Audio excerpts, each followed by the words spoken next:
Dear Mrs. Joffe, dear Helene, ladies and gentlemen, you are all friends of Helene, and I'm very happy to receive you tonight here in the French residence, where you are all welcome. Bruchim Abaim. I don't know, some of you may have known this residence before, for others it may be the first time, and you are all very welcome.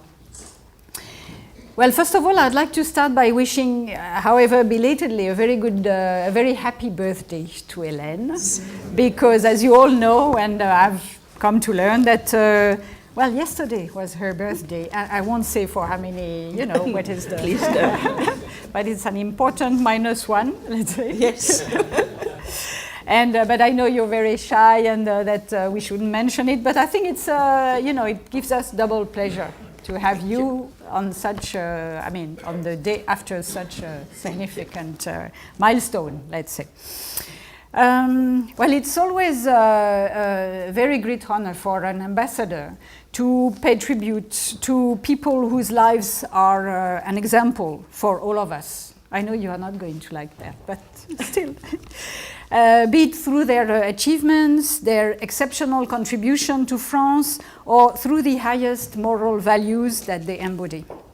And to a large extent, dear Helene, with your natural modesty, you have shown all these qualities. So Helene's life, your life, is not only exceptional. You are the vivid testimony of our past. That is why you have spent so many years speaking on behalf of those who've suffered racial discrimination and who have been exterminated by the Nazis. Thanks to people like you, we have to make sure that the darkest pages of our history are not forgotten by our generation, and that they will not be rewritten by future ones in sometimes a crooked way.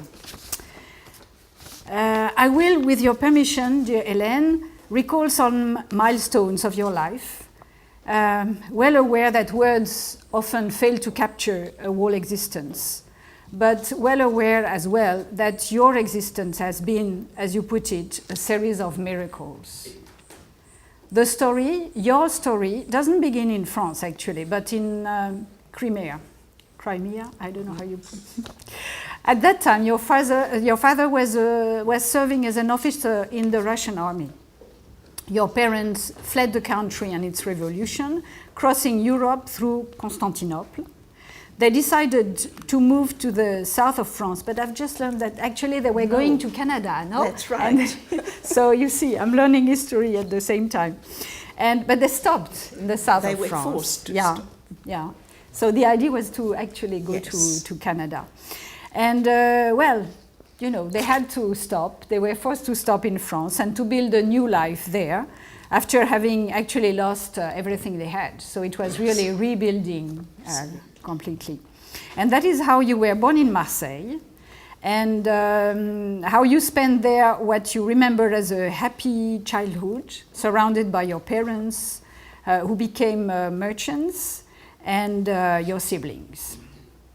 War broke out, and even if you were too young to understand what was really happening, you would never forget the arrest of your father in 1943. Never forget that morning when all the people in the neighborhood were ordered to leave their houses. Never forget these days you spent in Fréjus camp with your family, suffering from hunger and cold. Never forget that by a stroke of luck, the camp administration, on the decision of one man, a well-wisher, finally released you and your family. Years later, you learned that these trains went to Sobibor extermination camp and that people were shot at their arrival, which was the fate of your beloved father. After Fréjus, you moved to the Luberon region in France, while your two brothers joined the French resistance, to which you felt so much indebted. You, a little girl of 7, 8, lived with your little brother of 4 in the family of Alphonse Dumay, who was leading the local resistance network. You remember this house spent in caves with your little brother, waiting for the fights to stop. One day, another well-wisher helped save your life by slapping you, actually, because you had revealed your real Jewish name, Helene Mindl. And from this lesson, you never forgot your new identity during the Second World War, Hélène Arnaud. Due to your past and the involvement of your family during the war, you've kept paying a vibrant homage to the resistance movement for many years, putting emphasis on the role they played. You are indeed very proud of the acts of bravery of your brother Michel, nicknamed Le Fou de Castellane, who fought for 3 days and 3 nights for the liberation of Marseille. Luck, schizophrenia, and pride, these are probably the 3 words that depict best your experience of the Second World War. Despite this incredible destiny, you refused for a long time to tell about your life after the war, as it's often the case for people who've suffered so much. But you have put an end to this silence thanks to an unexpected event that changed your life. Steven Spielberg's release of the Schindler's List in 1993. And indeed, after this film, Spielberg decided to gather testimony from witnesses of Holocaust all around the world to make a documentary for the Washington Holocaust Memorial Museum. This was the first time you agreed to speak about your life during that period. Probably another miracle, as this event really changed your life and gave it a new sense, a new purpose, gave you a real mission to testify about your experience and to grant forgiveness. Since then, you've begun to tell the story of your life and of the Holocaust. This turning point happened as you were already living in Cape Town, when you had first arrived in 1954 to visit your uncle and discover the country. Here, you met your late husband and stayed in the country to become Mrs. Joffe. Here in Cape Town, you've devoted your time and energy teaching French at the Jewish school Herzliya for 30 years and at the German school for 12 years. Generations after generations of children have enjoyed your teaching of the French language.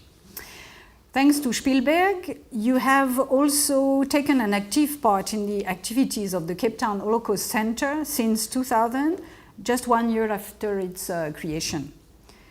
The story of your life has a particular echo in South Africa, of course, whose past is marked by the division of people in the name of so-called racial conceptions. Of course, it's not always easy to convince young children born after the Second World War or after 94, when you talk about South Africa, of the need for the new generations to remember. Your message has always been a message of peace and pardon.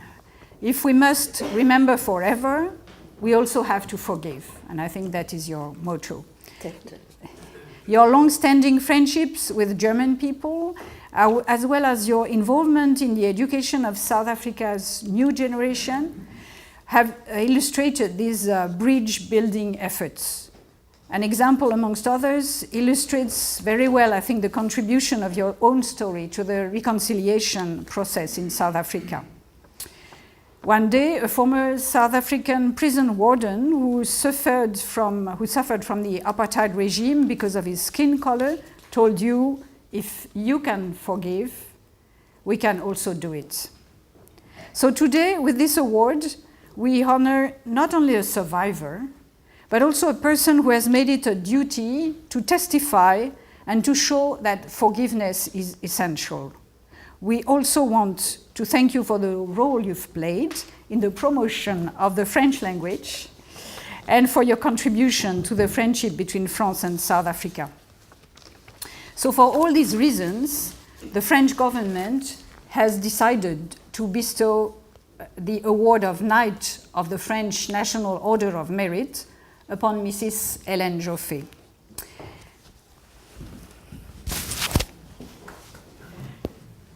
So Helene Joffe, au nom du président de la République, je vous fais chevalier de l'Ordre national du mérite.